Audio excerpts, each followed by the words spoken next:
सूत जी महाराज ने कहा, ऋषियों, भगवान शिव के शिवलिंग का रहस्य मैंने तुम्हें समझाया। किस प्रकार से शिवलिंग प्राकट्य हुआ, कैसे जल प्राकट्य हुआ, कैसे सूर्य प्राकट्य हुआ,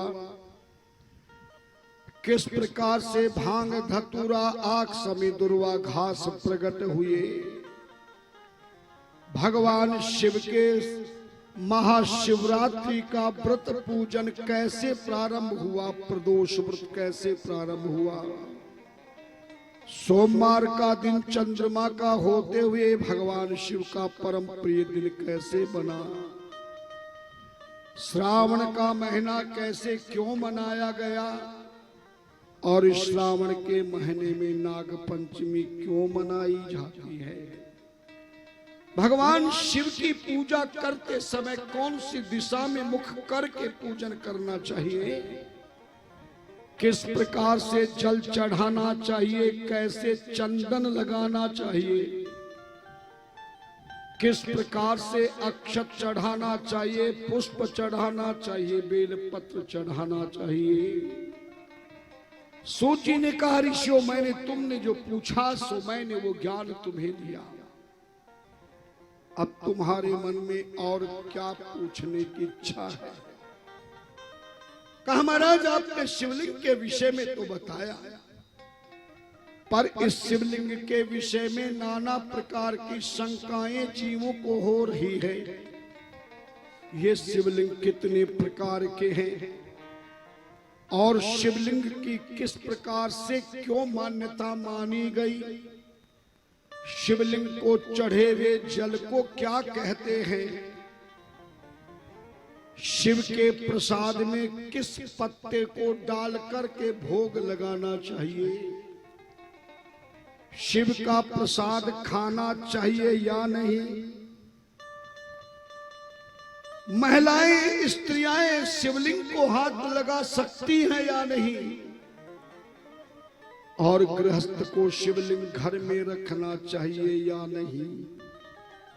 हे प्रभु, कलिकाल के भक्तों को इस चीज का ज्ञान ध्यान सम्मान न होने के कारण की अनेक शंका और भ्रम उनके मन में सदा निवास होती है, जिसके फल स्वरूप की गई पूजा का फल उन्हें प्राप्त नहीं होता। आपकी तो समझ में सब आ गया होगा ना। सीरियल से मैं एक एक चीज आपको बता रहा हूं। मैं चाहता हूं कि सनातन धर्म के लोगों को अपने धर्म का ज्ञान हो, देवी देवताओं का ज्ञान हो, पूजा सामग्री का ज्ञान हो, पूजा करने का विधान हो। तभी हम जीवन में इन देवी देवताओं की कृपा पात्र बन सकते हैं। हमारे यहाँ 5 प्रकार के शिवलिंग हैं। कितने प्रकार के शिवलिंग हैं? 5 प्रकार। 5 प्रकार। लेकिन इससे पहले मैं आपको शिवलिंग का एक शंका निवारण कर देता हूं। आज हमारे घरों में, परिवार में, समाज में, सनातन धर्म में लोग आपस में शिवलिंग के विषय में कई प्रकार की शंकाएं करते हैं। और यदि शंका भी करते हैं तो आज टीवी चैनल के माध्यम से, सोशल मीडिया के माध्यम से अनेक प्रकार के जो सनातन धर्म के विरोधी धर्म के लोग हैं, वो अनेक प्रकार की शंकाएं हमारे मन में घर करते हैं। और हमारे सनातन धर्मी इतने भोले भाले सीधे हैं। एक बार टीवी पे किसी ने कह दिया कि शिवलिंग घर में ही नहीं रखना चाहिए, शिवलिंग को महिलाओं को हाथ नहीं लगाना चाहिए, शिवलिंग का चढ़ावा जलपान नहीं करना चाहिए, शिवलिंग का प्रसाद ग्रहण नहीं करना चाहिए। बस सुनते ही कुछ भी नहीं सोचेंगे। कई कई जगह तो मंदिर में रखे हुए शिवलिंग को उठा के बाहर रख देते। कि हमने सुना है महाराज की शिवलिंग घर में नहीं रखना चाहिए। स्त्रियां शिवलिंग की पूजा करते समय डर कर पूजा करती कि हाथ लगाएं या ना लगाएं।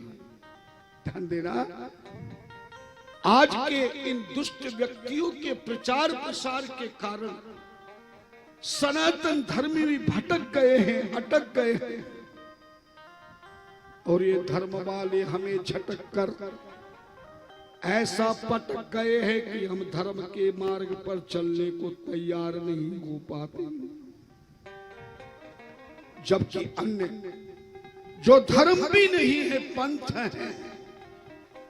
धर्म तो केवल सनातन धर्म है, जिस सनातन धर्म को आज तक किसी ने बनाया नहीं। सृष्टि के आदि काल से ही ये धर्म चला आ रहा है। बाकी जिन अन्य धर्मों को आप जानते हैं, मानते हैं, पहचानते हैं, उन सभी को केवल मनुष्यों ने बनाया है। मानव शरीर के द्वारा संतों ने बनाया है, लेकिन सबके सब इसी सनातन धर्म से ही प्रकट हुए हैं। शास्त्र कहता है, दुर्जनस्य हि संगेन सुजनोऽपि विनश्यति प्रसन्नम जलमित्याहु कर्दमः खलु शीघ्रमात्। ध्यान देना, दुर्जनों की संगत करते करते सज्जन व्यक्ति भी उस रंगत में रंग जाता है। जैसे ये जमीन पर जो मिट्टी है, ये रेत है, मिट्टी है, जब हवा के साथ ये मिलती है तो आकाश में सबसे ऊंचा स्थान धारण कर लेती है। बड़े बड़े राजा महाराजाओं के मुकुटों पर जाकर बैठ जाती है। ये रेत आपकी सोफा सेट पर, आपके बेड पर, आपकी बढ़िया से बढ़िया चीज पर हवा के साथ मिलकर के ये रेत वहां स्थान ग्रहण कर लेती है। लेकिन यही रेत, यही मिट्टी जब पानी के साथ मिल जाती है तो क्या बन जाती है? कीचड़। कीचड़ बन जाती है।